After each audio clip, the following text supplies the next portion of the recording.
Welcome back, sports medicine fans, to episode 80 of the Sports Medicine Project, part 2 with Daley, pelvic floor, running and female health specialist physio. But before we get to the episode, welcome to my lovely co-host, Miss Kelly Kortic. Kelly, how you doing? I'm good, thank you. How are you? Yeah, going well. What did you think? Now, I can see you're ready to say something. What did you think? How did I go? We've had the episode out for a day. Very, very popular. I said to Katie, I think it was number 2, our most listened in the first day, which is a big accolade. So we always get a big peak at the start and then it slowly tapers off. But the first day always gives us a little bit of insight. I don't think I told you that. Or maybe I did and listen, but that's fine. But that was awesome. So it was obviously a pretty popular topic. I was one of those listeners. You were. Because I wasn't there to record it. And I loved it. I was... maybe it wasn't the first day that it was out, but on Wednesday morning I went for a run and I listened to it on my run, and I was so sad when the music came on and it ended. I really wanted to listen to the rest of it, so I got hooked you in. I got heaps out of it, hooked me in, and I am very excited to listen to part 2, which is this episode, which I haven't actually listened to yet. So I'm keen to go for my run on Wednesday morning and listen to part 2. Yeah, part 2 is good. A little bit more run specific as well in part 2, so I think everybody will enjoy that. But before we get to that, tell us about your week. You said to me prior to this podcast episode that you've got a couple of things that you wanted to chat about, and I actually do as well. You do too? Yeah. Who knows how long we could be on the mics for? Well, I just have an interesting little... case, person, idea, concept, framework, idea that we're going to introduce to the podcast. And I know we've said this before. You haven't even told me. No, I have told you just don't remember. Yeah. I know we've said this before, that we're just going to have these little things that we talk about every week. Segment, that's what I want to look for. I was going to say segue, but segment. Yeah, Segway is a moving vehicle. Yeah, segment. Yeah. So, injury of the week. Yeah, you did tell me that. Yeah, I do remember that. Had, one of the people that I run with asked me just randomly, we were having coffee, he's like, what's been the injury of the month? And I was like, that's such a cool question. Yep. And it could either be the most interesting injury or just the most injuries of that type that you've seen. Yeah, that's good. So whatever you want to take of it, or maybe we could have like a most common and also most interesting. Yeah. Every week.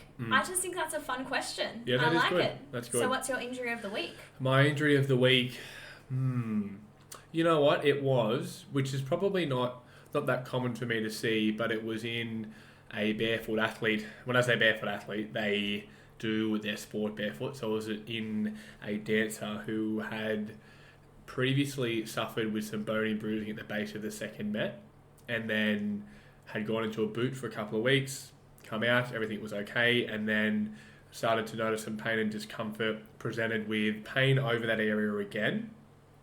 Very concerned. There were some other things going on that would affect their systemic health and therefore affect their bone health, and sent them for an MRI, so saying X-ray and ultrasound, very unlikely to pick up anything stress-related, especially in the short term.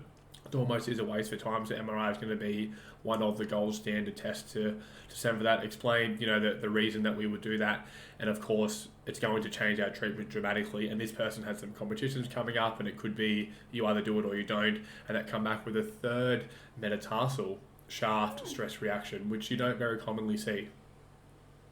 That's so funny. Because... Is yours as well? Mine's a third metatarsal really? stress fracture. You're kidding. Yeah, that's crazy. Random. Yeah. It must be... And so it's the most interesting and the most common for this week. Well, maybe not the most common, but common in considering how uncommon a third metatarsal stress fracture is. Yeah. And similar story. Different demographic, but similar in terms of like lots of other like loads and stresses and things going on that would be impacting this person's bone health and put them at a higher risk of developing a stress fracture, and it just happened to be their third metatarsal. Yeah. I do wonder, I mean, looking at that, just purely speaking from nothing to do with their systemic health, but their biomechanics and anatomy, how much did you look at that? Because this person definitely was a lateral loader as they would go through propulsion. So they would go heel strike, 4 foot load, heel would lift up, and then basically from their heel lifting up, So the back half of mid-stance to the end of propulsion, they will get this lateral weight shift. And I'm assuming in thinking, when they're doing that, whether they had pain through the second, and then just to make that feel better, it transferred to the third. And also being a dancer, you're up on your toes all the time. So certainly a lot of metatarsal bending stress. So that was kind of one of the contributing factors. What did you see? I was thinking something similar. The patient that I saw was walking a little bit more externally rotated. So I was wondering if that could be shifting the load a little bit more laterally. Yeah, which doesn't make... I don't know if we've explained this before, but... Or how... I guess I could ask you to explain. When someone is walking more externally rotated, how would you explain that to, say, a student, why that means they're shifting more weight on the outside? Because you would imagine as they're propelling forward through their gait pattern, if they're more externally rotated, they would be rolling in, because that's the idea, the way that you would move forward. How would you explain that they're shifting more weight laterally? I don't know. Are they? Or are they not? It can be. So sometimes they're not, but one of the ways you can do that is to, pardon me, Send them to athlete's foot. to reduce that bending force. So if you're imagining someone walking straight from heel strike to mid-stance to toe off as you're pushing off, if you want to reduce that force in through that backstage of propulsion, which is most likely when someone with forefoot pain is going to feel that pain, if you externally rotate more, what you can do is you're able to then lean back and actually keep your weight shifted laterally to reduce yourself from rolling in. And what that inherently does is it just makes you go more low gear propulsion and basically push around your big toe and put that stress through the outside. Well, that's kind of what it looked like when they were walking, and that's why I said that, because I thought that there might be some relevance, not all of it. I think that would be a higher hanging fruit, but I guess it's a factor. And exactly. Yeah. And it's something that I certainly noted, but it's not something I'm actually going to even tell the person, to be honest. No, not at all. And that these things, I mean, I think that, and I know some people that would be agreeing with me, because I asked them this, because I actually question myself whether something like that, and you don't know if someone's done that because they're in pain, or they've done that because, or they've always done that, but I think that something like that can certainly affect the prognosis in foot and ankle conditions, where if somebody's shifting more weight laterally, does that contribute to their rehab time taking longer? And I think you could probably argue yes, but do you have to change it for them to get better? Certainly not. Is it something that you can influence with footwear and shoes and pads? Certainly. But again, you don't know if it's because they've had pain or they've always done it and it just happens to be that all these other factors contributed, and now you're seeing that with their moving. If it's not asymmetrical, then you would assume that it's not they're normal. Yeah, but then again, you see lots of asymmetry as well. I mean, you see it all the time. You see lots of asymmetry, and you see lots of asymmetry on the side that you think would be, if you were just to purely look at someone, maybe like, oh, that side must be where they had pain, but it's not. It's the other side. It's hard, that weight biomechanics, because I do think it is important, and I would be happy to stand up for that. I just don't know if we're ever able to kind of identify how important it is at certain stages. Yeah, I don't think we have to be able to identify how important it is. I think if you're aware of the different factors, then you're able to have implement change on some of those things, and then overall that should result in something positive for the person. Yeah. I mean, I think of the adult acquired flat foot, or someone with a really cavous laterally loading foot, like in those cases it's important that you identify that it is important, because you can strengthen that tib post as much as you like, or that peroneal tendon, and it's very unlikely. Well, it's not as likely that they're going to get better. I guess you could just even identify, are they doing some sort of strength training? What's their general capacity like? Have they tried changing their footwear? Have they tried doing these other things? And if that's all still not working, then maybe that would be the next thing I guess you could try. I guess it's not an either or. I mean, you can... Yeah, you do it all at the same time. Yeah, you can address these things all the time. I do find it interesting. I mean, I do wish it was more important. I really do wish we could be really mechanical and try and be really specific with their offloading, because I do find it pretty cool. I like the numbers. We might go full circle and it might be back to that in 10 years. I don't think we're going to get back to there. We may, but it's just... Whenever we, and you always hear people talk about this, like, oh, once you get more experience, you just need to do it enough before you understand how it really works. But when we get people all together, experts in the field, and you test their ability to identify these things, it's really not accurate at all. It's the same when we look at doing specific manipulations to spinal segments. When we look at someone with no experience versus someone with 10 and 15 and 20 years experience, it ends up being really no difference. It's just the people that are really experienced think that they're doing a lot more than they think they're being more specific than what they actually are. Yeah. Yeah, it's like that humility to be like, I'm not doing this, but as long as it's not doing any harm and it's improving and it's the right narrative, I guess it's okay. And I like the holistic approach to injury and health, because it makes us feel as though we're not just treating that one specific thing. We are really looking at that person as a whole, and we're trying to optimize their whole health for the better, not just their Achilles tendon or their tib post tendon. So I think that's fun to have. Like, I love talking about bone health with people if they're interested in it, or if they're in that stage of perimenopause, and that's important for them to start to contemplate. So I think that's, I don't know, I think it just gives us a better skill set overall.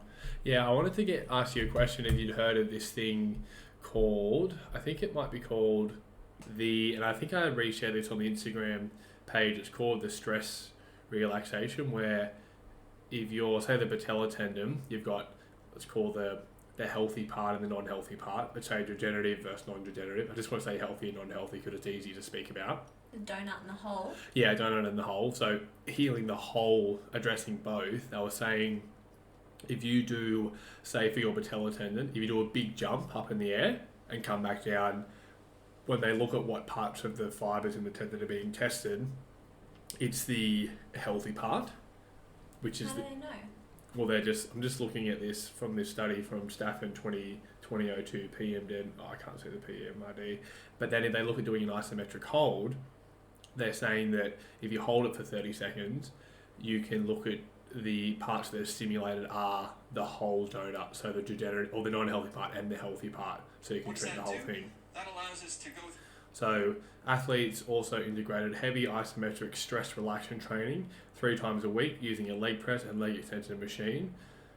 And so they are saying that if you do that, you're able to, and they've got case studies and examples of when they put the ultrasound over the tendon. Have you heard of that? Like stress shielding and stress relaxation. So if you jump, you're shielding the part, but if you kind of stress it and then hold it, it relaxes, and then you're treating the whole tendon, compared to if you just jump, you're treating the part that's not. I just want to know if you've heard of it. I'm not saying if you believe it. I'm just saying if you've heard of it. I haven't heard of it. Right. Okay. It was from that guy that you said that Keith talked Barr. about... Yeah. It was a lecture with him. I'm sure I did send it to you. Him and Jake Chura on Instagram. My thoughts on that would be, I guess, like if you're asking a tendon to do its hardest thing, then it'd be wanting to recruit its healthiest tissue to be able to do that. Like maybe the degenerative component's not capable of jumping or providing that level of energy storage and release. But I don't know how you test that. Like, I don't know how you know if it's the degenerative portion versus the healthy portion that's doing it. I don't know. I'm skeptical. Yeah, I need to read it properly, but I thought that was pretty interesting because it sounded really cool. I was like, wow, if you could and he's like, yeah, you can treat the whole donut, not just the healthy part, because we talk about that doesn't have to change for you to get better because we can treat the other part of the tendon. This was in a podcast that didn't get saved. We talked about this. What? Oh no, yeah, it did. That one sucked, man. That hurt me. That didn't save. So everything that we're talking about now, Blake and I went into depth about this, and then I recorded the last 5 minutes. Yeah. Anyway. Interesting. Yeah, that's okay. That's right. But I thought, it'd be cool if, I don't know, that's going to be able to be done. What do you think about people doing shockwave on conditions that are chronic, like insertional tib post, patellar tendinopathy, quadricep pain, lateral hip pain, glute tendinopathy? If someone's had it for a long time and they're doing everything else that's really good, and they're not having any they're not having any reactions to it, and let's say the clinician has said, we're going to try this shockwave therapy, The idea is to try and stimulate something. It's a new stimulus for it. If you don't want to do it and you don't like it, we don't have to continue. You're doing everything else right. This is just an additive. It might not do anything, but it also might help do something. What do you think of that? Do you think that's okay? Yeah, I think so. Hmm. What was I think for like the Achilles, like the recalcitrant Achilles or plantar fascia, there's a little bit more evidence to support that area. Yeah, a little bit more evidence, yeah. The only thing that I would, like with the hip, like a lateral hip, often in, say, like a middle-aged woman there might be some element of bursitis going on there as well, and I just can't imagine that shockwaving a irritated bursa would be a good idea. Yeah. Yeah, I mean, it's funny. Is that no? You disagree? There is some evidence to say, again, there's evidence for and against, not as much at Achilles and for the heel, but I don't know. I haven't done it personally, but I'm starting to think that it might be something that I would maybe implement, because after I posted about it on Instagram, lots of people were saying, they're like, yeah, I've had it for some. Jordan Ryder said he had it for his for a knee, like a Hoffer's fat pad, is it? Yeah, and it's like, I've done everything else right, and then tried it. And I think this is for someone else, and they said it was fine and it worked really well. And it's funny, you hear people say that it's worked, and it's similar with like dry needling. But I'm like, what would be the harm, other than, I guess my concern would be maybe financial, if you're coming back to do this. But I guess if you postured it from, let's just see how it goes, and if you feel better in a week or a couple of weeks, let's just continue to do it. I know you would never send for it, but I'm also thinking I wouldn't not send for it. But you're biased because you don't have a machine. No, I'm biased because I don't understand how it works. And I feel like... Do we understand how exercise works? No, but for example, when I used to do dry needling, I used to get anxious about people asking me, what does dry needling do? Because I didn't understand what it meant or what it did and how it worked. What it meant. Well, I just didn't understand how it worked. Yeah. And I just hated trying to answer it, because I just felt like I was talking shit and I didn't really believe in it. Yeah. And I have that same feeling with Shockwave. Yeah. And maybe it's just I don't understand it well enough. I don't know. We don't really know how it works. I mean, I always posture it and say, this is how we believe it works at the moment, which is neurorevascularization. So some increase in the small blood vessels, and this is from one of the systematic reviews. And the other theory is a stimulation of the free nerve endings to a point where they become numb, and that's generally the analgesic effect that makes it feel good. After saying all this, I'll say, in saying what I've just said, we probably don't understand how it works completely. However, it seems to help people, and other than it being uncomfortable at the moment when you're going through it, we seem to get some pretty good results, and we never do it in isolation. It's always with anything, and we probably don't know how it works, but it seems to help people. Do you think that that's the right way to posture it? Like, what do you think if someone said that to you? Yeah, I think that's fine. I just don't get it. I don't know. Yeah. Like, why does neovascularization matter for a tendon? Well, for an area that typically doesn't have the greatest amount of blood flow, if we're getting more blood flow there, perhaps it's going to help. I think that's the word, neorevascularization. So just more blood vessels to it, especially in the plantar fascia. Neurorevascularization. How good does that sound? But it's a pretty... Why is that important for recovery, though? Why does that need to happen? Well, blood flow can help deliver nutrients that part of the body needs to get better, and then also remove waste, whatever waste is. But you want an area to have blood flow, because it can... How else does the nutrients get there? It travels around in the blood, doesn't it? Or does it not? I just think if it needed more, it would do it. Like, I just think the body is more capable of... I don't know. Yeah. Well, I think this with, like, when we treat warts, we debride them. This is something we haven't spoken about in the podcast. We revasculate neuro. I don't think neuro's in there. Maybe it's just neo revasculate. Yeah, neo, not neuro. Neo's maybe neo-functional revascularization. I don't think I actually say neuro. I think it is neo. Yeah. So yeah, neo-revascularization. With warts, we have to debride them until they bleed, and then put the chemical on there, and the idea is to make the body recognise there's something going on, so it sends whatever it is, T cells, to try and address it to help cure it. And it doesn't work very well if you don't make it bleed. So there's like these things that you need to do for it to perhaps start. I know people call it, like people say it's a chronic condition, and doing shockwave brings it back to an acute. I don't know if that is the case. I just think of what Ebony Rio said when we asked her what changes when someone moves from pain it's the to ion no channels. pain. So why is that relevant to blood flow then? Say that again. When the question that we asked Ebony Rio is what changes when a tendon moves from pain to no pain. Yeah. I don't remember blood flow coming into that equation. No. So then why does it matter for shockwave? Well, it may not matter, but we're assuming that more blood flow would be better for a chronic injury. But it might not be. I'm not saying that I know, but because we did shockwave on your Achilles. We shockwave the hell out of that thing. Yeah, it so did. You were getting up, jumping and hopping, saying, this thing feels like I'm 15 again. You know what helped my Achilles? Not calf raises. Yeah, I know. And doing some pliers. You did say, okay, let me ask you this then. Yeah. Let's put you on the mic here. Let's put you on the stand. Why do you keep coming back for it? Because you wanted more of it. You were knocking on the door saying, just give me a hit. Give me a couple of pulses. I believed I was trying to give it a fair go. Okay. I was trying to say, right, I'll give it 4 goes, what you said. I did that, 4 goes. Mm-hmm. And at the end of it, I decided that I'd... Do you think you feel better after? Like that day or the day after? Yeah, I guess so. Yeah. I also think I'd feel better if I just loaded it heavy and... As well, yeah.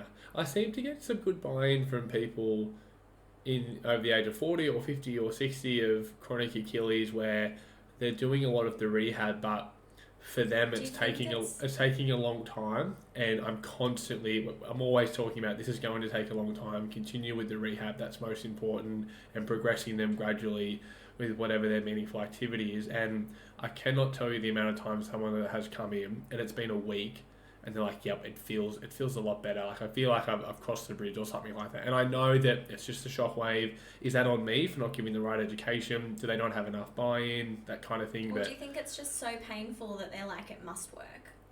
Yeah, well, it's just another odd new stimulus that's so incredibly intense for them that it makes it feel better after. Yeah, that could be it as well. That's probably mostly what it is. Yeah, and sometimes I say that I'm like, oh, well, if you hit anything with a jackhammer hard enough, it's going to feel better after because we just took away that stimulus. Mm. But yeah, it's funny. I don't know. I'm not encouraging it. Mm. I'm just not sold on it. Yeah. One thing I did want to give you some credit for, which we never really actually had a debate much about it, but I've been struggling with ITB syndrome. I want to talk about that on a podcast eventually, how frustrating and just annoying it was to go through. But you're doing my current return to run, and what I was finding when I did that, I did a 2-minute time, 1 minute off, and it was so much more enjoyable than I imagined doing 4 minutes of walking, 1 minute of running would be. I guess overall the ladder, or the way that I would typically do it, you would get more activity in, which sometimes can mean a lot for someone. But for me, the 2 minute on, 1 minute off, it was just, I was changing, so it was a lot more engaging, and it was fun because I would run for 2 minutes, the minute would go so quick, and then I'd be running again for 2 minutes and the minute would go so quick. But I was probably a little bit further along than most people. Like I'd been able to do some running but had a week off, and I was still loading in and training. So if I was someone who'd, let's say, had 2 weeks off, really irritable ITB, would you still do the same thing? Like, is that minute enough? Or because I think you did ask me, can I run for 2 minutes? Like, what would you typically do? Yeah, I would probably, in the clinic, get them on the treadmill and see how much they can tolerate. So I'd test them on the treadmill in the clinic and see if they can tolerate a minute, if they can tolerate 2 minutes, if we need to... Like for you, we didn't really need to do any of the uphill stuff because you could tolerate running on flat fine. So yeah, we just kept with that. Uphill didn't make much of a difference for me. Well, and some people it really does. Yeah, so that might be just something different. An earliest sort of step is keeping them on the treadmill to start with. Yeah. So they're the I sort did of it on things the that treadmill I'm tonight. thinking about. Yeah, okay. Yeah. So it depends where they're at. Yeah, it might be less. I typically keep it as a 1 minute walk, and if they can't tolerate The running again off a minute walk. Well, it probably means that the run needs to be shorter, I would say. So you still keep it a minute. But I was just so shocked. Like that is something, and I was thinking this again when I was talking about strength training and resistance training, where I put up a poll about how important is it that you actually train as a clinician in the gym to understand to then give that training and rehab to your patient. And 95% of people said that you should be, and 5% didn't. And I think if this would like to return to run, I've never done a return to run in my life.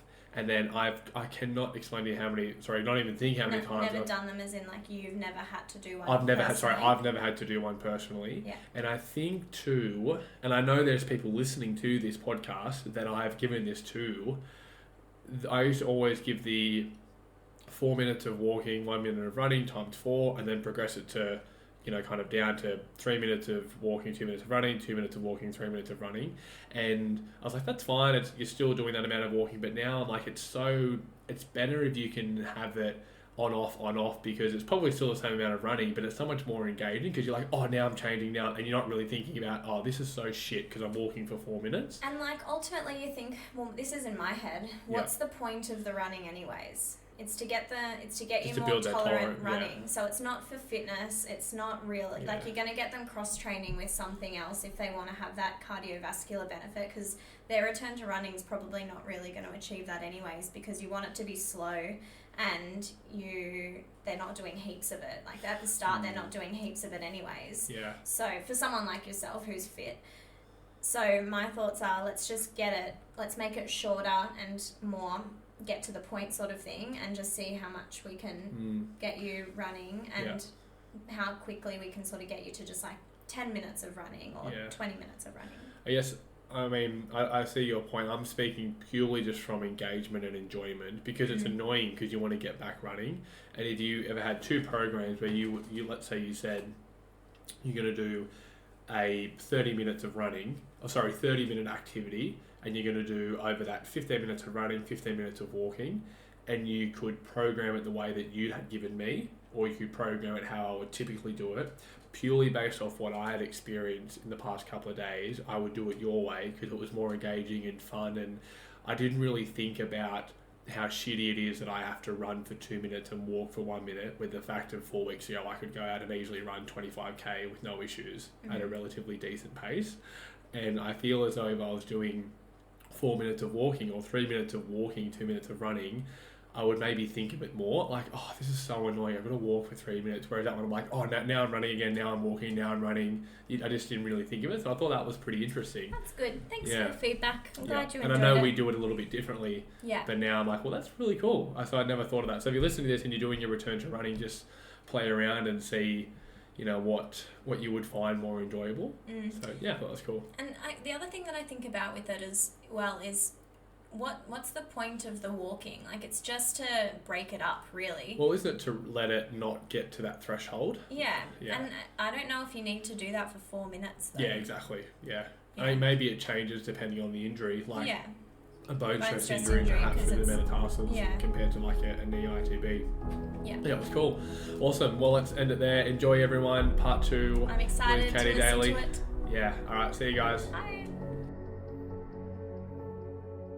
Is that once you have gotten to the point like that you're happy with it, is that a long-term change, or is this something that people need to do consistently, weekly, twice a week, or they come back in and they see you annually to see how they're going and see if there's any change? What does that look like?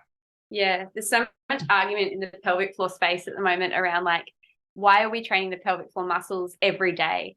And surely, if we're training someone's muscles to fatigue, they should be why isn't it like other skeletal muscles where there's rest days? Yeah.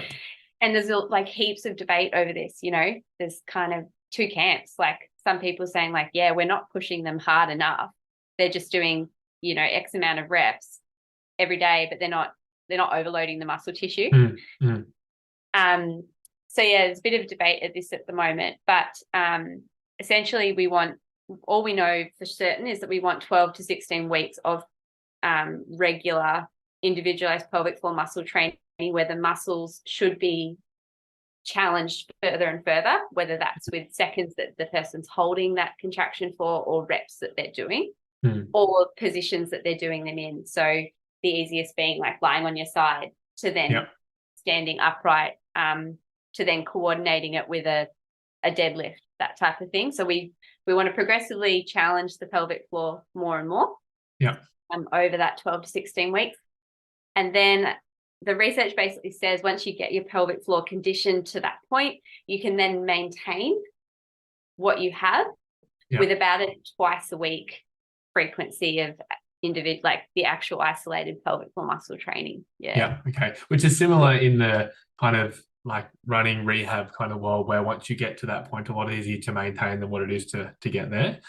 What's the kind of the end stage most challenging thing for the pelvic floor? Like talking about progression and regression, like if you're progressing someone and they're doing quite well, is there any movement or exercise that's a really good one to work towards? It's like, great, if you can do this, we're really confident that you can lift weights and run and be okay.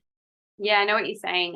There are vaginal weights. I don't know if you've seen them, again, like on the gram and stuff. You never know what you roll into these days. But my algorithm's going to be feeding it to me now because I was researching the last month or so. Yeah. So there are, you can add, vaginal weights into someone's program that they are either having to contract and draw inside, up and inside, using their pelvic floor muscles, or perhaps that they need to maintain a hold of and not let slip out as they're moving around doing their daily tasks. So that's sort of like, I wouldn't say that's end game, but that's certainly one way of progressing someone.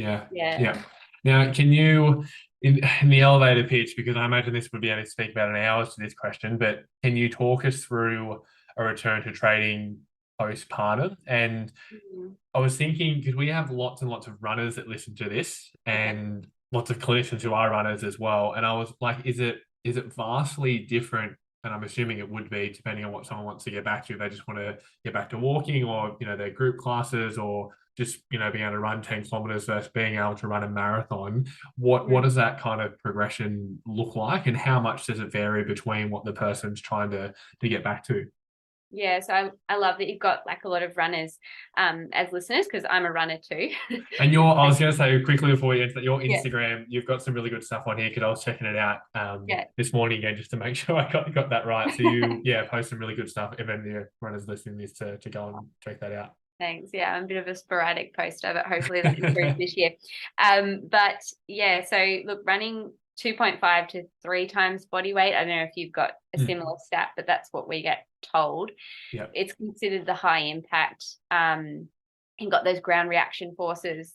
You've probably got smaller intra-abdominal pressure than, say, like powerlifting or something, definitely, but you've got it regularly. And basically the thought with the pelvic floor is that it can't possibly be contracted on every single step. You can't be squeezing and letting go at that cadence. So we understand it to be that it's probably got some level of muscle activity throughout someone's run, and that it's responsive to what you're doing. So say you're doing a trail run, you like leap over some log or something. Your pelvic floor is this almost like an automatic pre-contraction responsive muscle group. What they've found in the studies is that people that are incontinent don't seem to have that pre-contraction. Or perhaps it's not sufficient enough to stop the leakage, etc. So what I'm trying to get across is like running is definitely a really hard thing to get back to after you've had a baby. And it's hard on the pelvic floor, and it's hard on the rest of your body. And if you don't do the work, strength and conditioning wise, to get your ankles, your feet, your knees, your hips, your core strong enough, they think that a lot of those forces, ground reaction and abdominal pressures, are going to go into the pelvic floor. And the risk there is not only that, yes, you could run and wet yourself, but it's that you could actually increase your risk of prolapse. And we've got to understand that with prolapse, it's not just, I have a bulge in my vagina. It feels like a tampon's coming down all the time, uncomfortable, but it can actually affect the way you empty your bladder and your bowel. And it can be associated with like low back pain, low sexual satisfaction, that sort of stuff. So once you have a prolapse, we can't really cure it. Yeah. We can maybe improve it, but we can't necessarily make it go away. Yeah. And so I think it's really important for runners to know that they really need to take their time getting back to running, and they really need to do the work on the rest of their body and their pelvic floor before they start introducing that load. Yeah. So this is just a quick diagram that shows how a pelvic organ gets graded according to how far it's descended into and out of the vaginal space. Yeah. And did you say at the start, it was 2, 2 and 3? Like we'll suffer with incontinence post. Oh, yeah. Yeah, 2/3. Yeah. Yeah. So does it, like, if someone doesn't go and see someone like yourself, like, is it like natural history? Do things just generally get better, or is that something that people deal with and they just kind of either stop doing what they like to do, or they just kind of find ways to work around it? Like, what's the kind of prognosis of that? Yeah, I think the 2/3, like I said, is like in that first 3 months when nerves have been stretched from childbirth and there's a lot of inflammation. Potentially you've had surgical repairs and stuff, so things aren't contracting very well, and so people leak. But the statistics of the incontinence after that period of time, I think they always hover at like, I'm thinking like 14 to 20% of. That's a lot. Like almost one in still 5. A lot, isn't it? Yeah. But then around menopause, so when that estrogen goes down, the incidence of pelvic floor dysfunction goes up. Right. Yeah. Because estrogen is a big player in helping the sphincters around the urethra, so the tube from the bladder, in helping them like contract and function. So we see a lot more incontinence, prolapse, etc., when women's estrogen starts to drop off around that menopausal time. Yeah, and that kind of one of the questions I wanted to ask, and you bringing up kind of around perimenopausal, what would you say? Again, very very broad questions. They're all broad questions, but what happens to a female's body postpartum, and why do we see problems? And then on the other side would be like what happens like perimenopausal, and why do we tend to see problems as well? If you could double answer. Double part question. I mean, estrogen is the double answer to both those periods of time. I mean, when you're breastfeeding, your estrogen is as low as when you are in menopause. And this increases the likelihood of women experiencing, as I said, those pelvic floor dysfunctions, but also vaginal dryness, discomfort, increased UTIs, just so much stuff associated with just having low estrogen.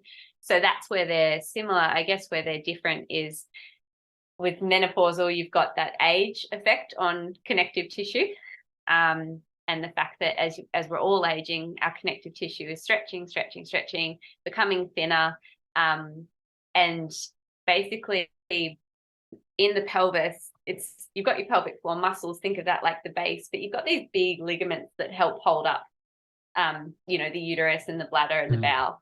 And so we're talking about starting to lose some of that support from these ligaments.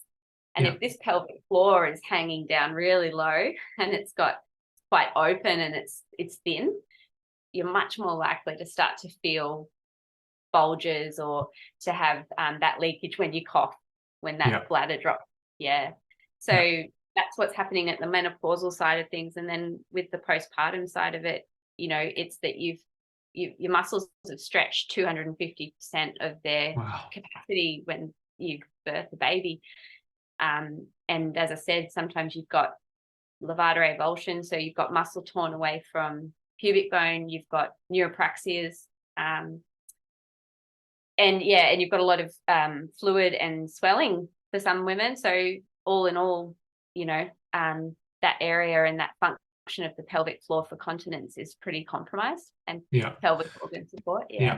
Is there much you can do And I'm assuming there wouldn't be, but is there, that's why you're on the podcast to bring this information, like, is there much you can do as an insurance against pelvic pain and pathology? Like, we look at the research in like volleyball and basketball and running, and there's not really much evidence for doing strength training to prevent injury, although it makes logical sense. Is there much in the kind of women's health space where you can do these things either before pregnancy or even, kind of long before then, as somewhat of an insurance for any kind of pelvic pain and pathology?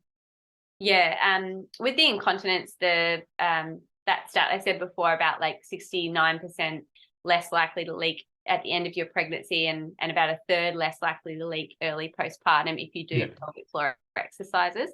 So that's for incontinence.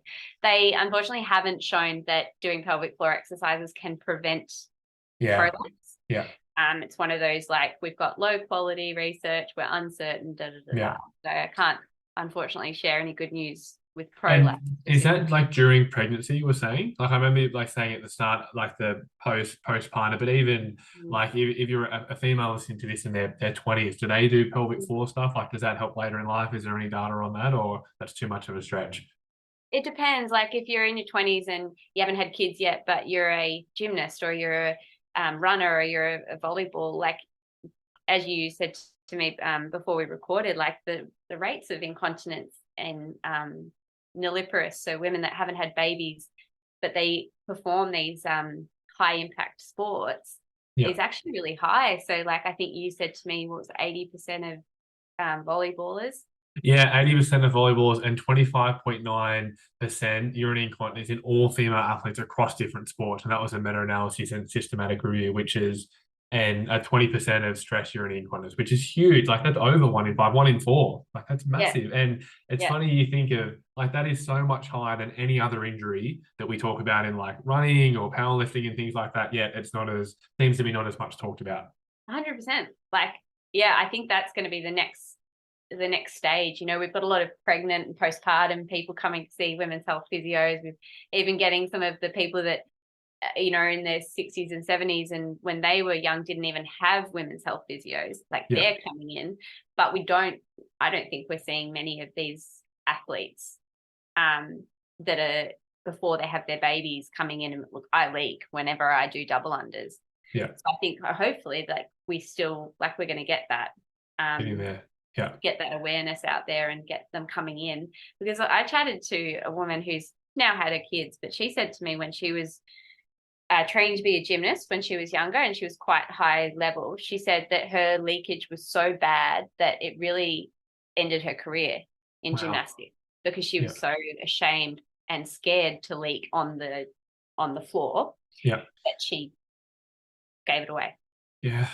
Do you think that doctors, and because I'm again basing this off some research that was done in the podiatry field, of when someone has foot or ankle pain, who do they go and see? And it was podiatry was like fourth. Number one was like GP, someone else, physio, and then podiatry. When females have these pathologies or want to talk to someone about it, I'm assuming that they'll probably talk about it to their doctor first, because in Australia, general practitioners generally, people go in and talk to them about all these things. Do you find that the education around there is getting better? And from that book I was talking about before with Dr. Stacey Sims, she was saying that, and it's still happening now, but in the past, when women have mentioned, say, perimenopausal stuff, it was kind of brushed away as like, oh, that's just women's problem, it's fine, don't worry about it, there's nothing you can do. Like, is it similar in this field, you find, like, or the GPs that are becoming quite aware of it? Or do you think that, or you would be confident if someone was to go and see a doctor, they would be confident to say, yep, go and see a women's health physio, that sounds like that issue or that problem? I think so. I think we're lucky with urinary incontinence, especially, that we've got that level 1 grade A evidence. And in physiotherapy, like, that never happens. Like, we've got this really high level evidence to show that first line treatment for urinary incontinence is pelvic floor physiotherapy. So we do see really good referrals coming through for that. I think it gets a little bit grey with prolapse. It's tricky. Getting physios now fitting these pessaries for prolapse, and I've got a couple here to show you for anyone that can see the screen. So we're talking about these medical grade silicone devices that you can insert into the vagina to hold the pelvic organ that's prolapsing up in place and reduce that symptom of something coming down. Yeah. Kind of like an orthotic, but for the vagina. I don't say that. If you say the word orthotic, there'll be podiatrists out there trying to start prescribing these and talking about foot pronation and pelvic floor problems. That you have to do vaginal exams, and I'm pretty sure they don't want to get involved in that if they're not qualified. So, but yeah, because the uni course that I did to be able to fit these, it's under the very strict guidelines that a doctor has to first diagnose that pelvic pathology as prolapse. Really? And then if the patient is happy to self-manage, that a physio can be in charge then with the doctor still reviewing the patient for speculum exams. We can then continue pessary treatment of that prolapse with that woman. Because once you put one of these in, there is risk of erosion. And erosion around the vagina can quickly lead to fistulas and holes and all sorts of infections and scary things. So it's really important. Yeah, I think some doctors are still really hesitant to involve physios in pessary management with prolapse. I think they want to refer to the gynaes for that. Okay, that's who would do it instead. Yeah. So yeah, it's just about educating about our competency level and what we've done and the standards like we've been trained to and where our scope of practice ends. So that the doctors feel reassured that they're not putting their patient at risk. Okay. And like typically, what is the time frame that someone would see? Like you said that like the 12 to 16 weeks, and there's varying time frames for different pathologies, but is that kind of an average for, like, is that you're seeing them, once every 4 weeks, or you're giving them some homework and then progressing them? Is that kind of how the journey typically looks? The rehab journey? I think, in the perfect research where we've actually seen results, we're talking like weekly. And that's like obviously not feasible and affordable for everyone. So yeah, we do tend to see people on average, say for prolapse or incontinence, monthly. Which with mums and stuff is kind of doable with organising childcare in order to come in and work and stuff like that. So monthly tends to be the sweet spot. But if we fit a pessary, we need to review it. It's within 2 weeks. That sounds like orthotic care. That's what we review, 2 weeks. And then what's the other thing? Pelvic pain conditions. We haven't touched on that at all. And I feel terrible because it often gets missed. And like a lot of women come in being like they've got pain with sex or they can't use tampons. And they go, oh my God, I feel like I'm the only one that has this.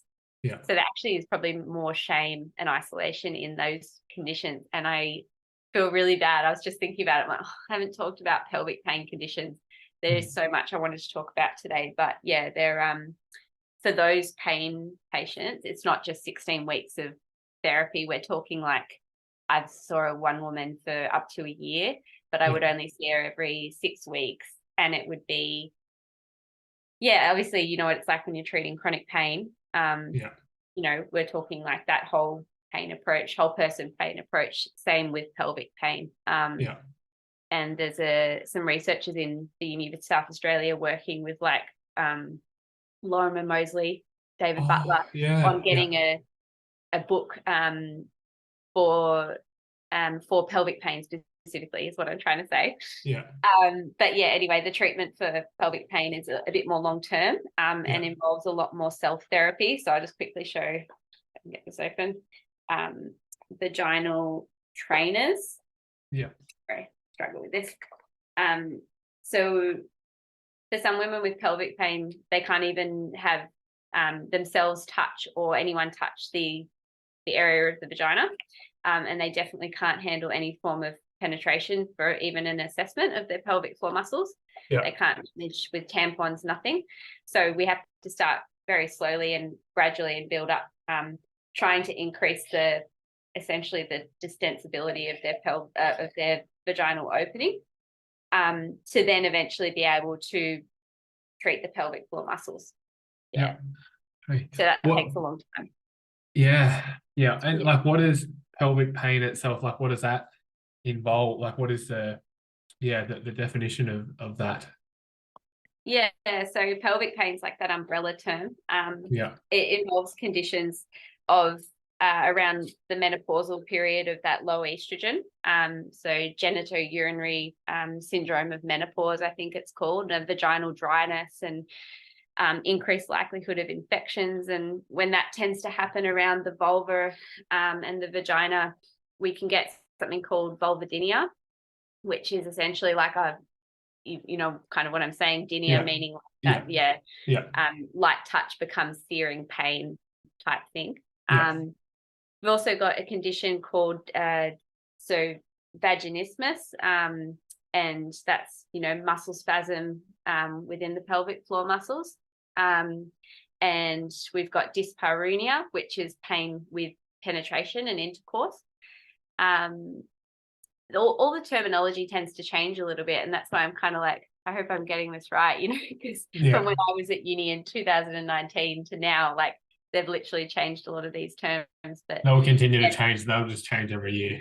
I know. It's like 30 years. If I got that right, don't kill me if I didn't. But they're the main ones that I see in the clinic: vulvodynia, vaginismus, pelvic floor muscle spasm, and dyspareunia, so pain with intercourse.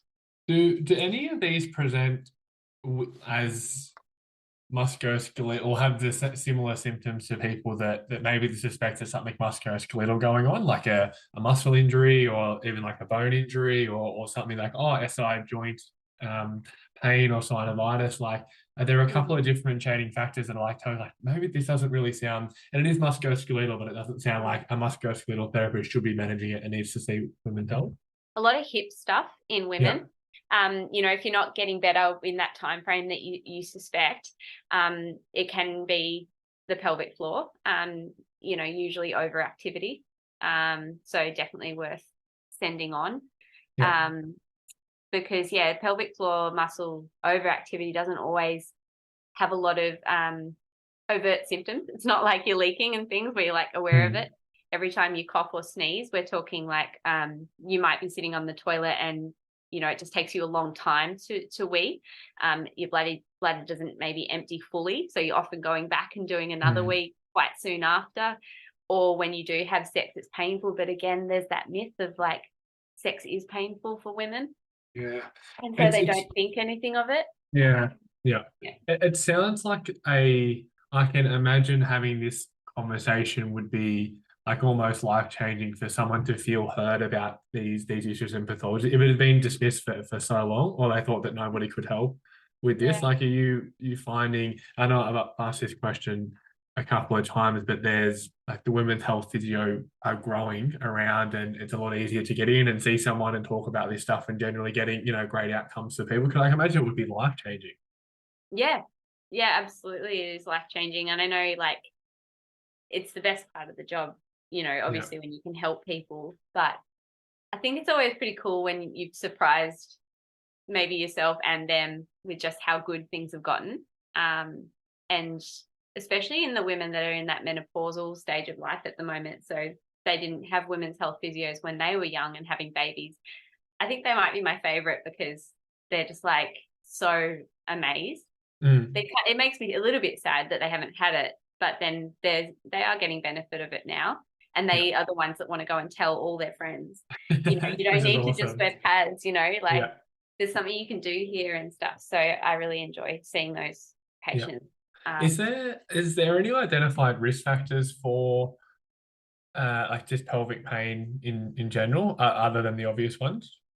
Like endometriosis is strongly associated with having pelvic pain, and certainly the pain that women feel when they have endo flares, they seem to think might be actually coming from the skeletal muscle of the pelvic floor, rather than the organ itself can't sort of produce that nociception, but the muscles around become quite protective and tight. So often when we're assessing them, we'll touch their muscles, and they'll be like, that's my pain. And they might point to I'll stand up. They might be like pointing to a pain up here that they'd always maybe assumed was coming from an ovary or whatever. Like that. But it was, a referral from their pelvic floor being quite protective. And so, yeah, that's so touch that muscle and they're like, yeah, that's you've I can feel it. Yeah. Yeah.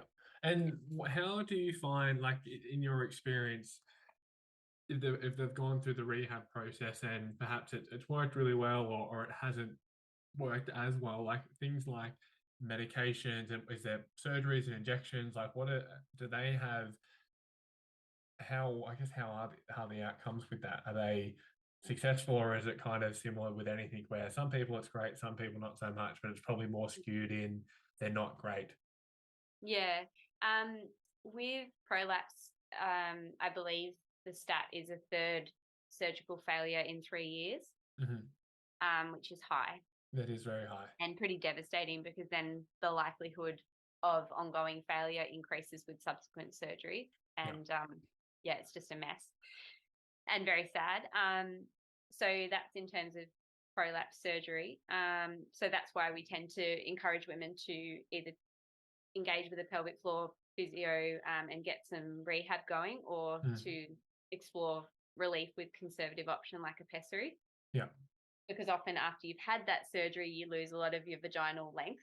Yeah. And you can't then get these working. Yeah. So we tend to advocate for that pathway first. With stress incontinence, so that's that leaking with like coughs and jumps and the sling, there's like sling surgeries that can be quite effective, and I don't believe have a very high failure rate. So certainly an option. But again, you want to make sure you treat you don't just want to fix like the problem, but you want to think about like your long-term insurance policy, right? So yeah, you might be able to put a sling under the urethra so that it keeps the urethra up. So this is can you see that? Yeah. Your urethra here. And so we're essentially talking about like tape that goes under and supports the urethra to stop the leakage.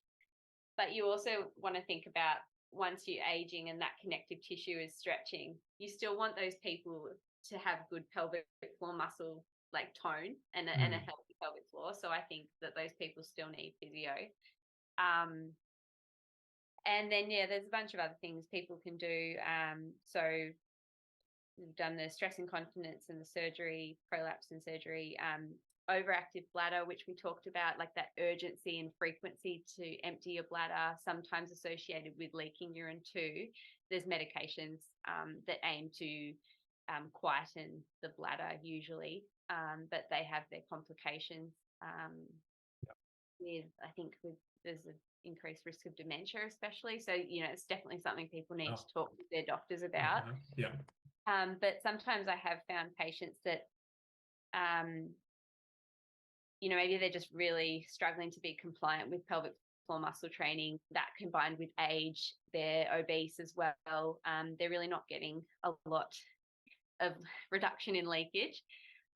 They will look to combine pelvic floor physiotherapy with medication to reduce their overactive bladder, and then they start to get somewhere, which is good. Yeah. The only other thing to mention is like the latest hype, which is the Esmella chair. Right. I haven't seen that. Esmella chair. I want to get this right. It's not e-stim, it's electromagnetic frequency stimulation.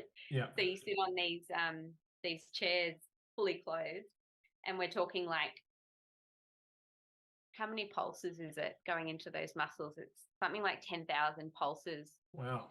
Into your pelvic floor muscles in 28 minutes or something like this. Yeah. So that's another thing that people are sort of seeking out. Is it working? Is it effective? Or is it like some people, some people no? Yeah. Again, Taryn Hallam covered that in that most recent webinar I listened to. I think she said that.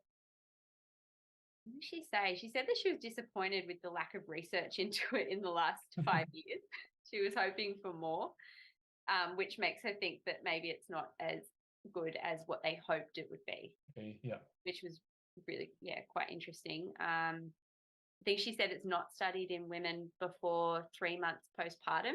So it's not recommended nor necessarily safe, because the pelvic floor does these almost maximal contractions, and especially if a woman's had sutures, they don't recommend it in that early phase because the tissue hasn't healed properly, and it's at risk of breaking that down.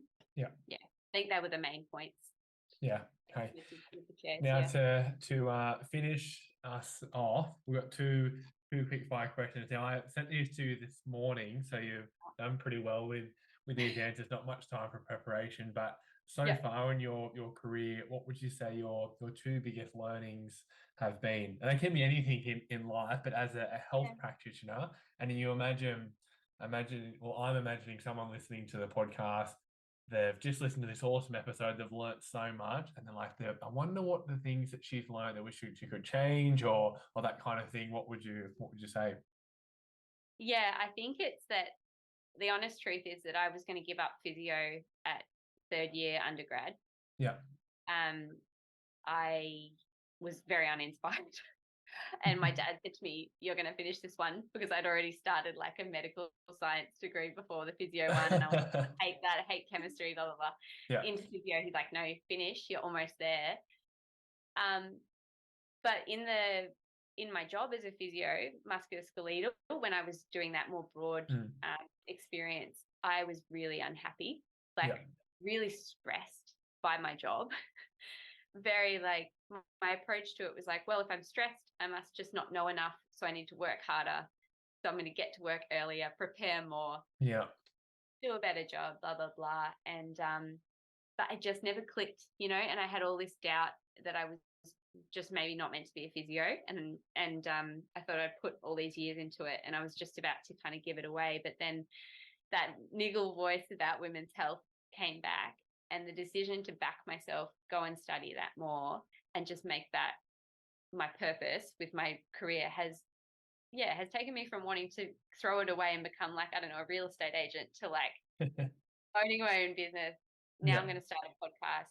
I live and breathe for this stuff. Like, before kids, like I'd be glued to any sort of study and research that I can get. Now I have to be a little bit more, controlled about it. But I think it's probably my biggest learning is just when you know that you love something, don't shy away from it. Like, just go for it. Yeah, beautiful. I like that one. I really do. And you just mentioned there very slyly, and I was going to say this for the end to let everyone know, you have just started a podcast and also for your information and like your Instagram and socials, and also just to find you as a practitioner, where do people go for all of those things, podcasts, socials, and to seek you out for help? Yeah, cool. So as I said, I'm on mat leave. So to see me for pelvic floor physio, I'll be back at work in August, and I'll be working for Female Focus Physio, which is just near where you guys are located. So it's in Elder Street. So that'll be on a Saturday. So you can find me there in person if people want to like book in and come and do an assessment. You can see me on Instagram on Daley Physio. That's also the name of the podcast, Daley Physio, the podcast, which is on Apple and Spotify. So nice and simple. I took my website down for the time being, just because obviously I'm not operating as a clinic myself anymore.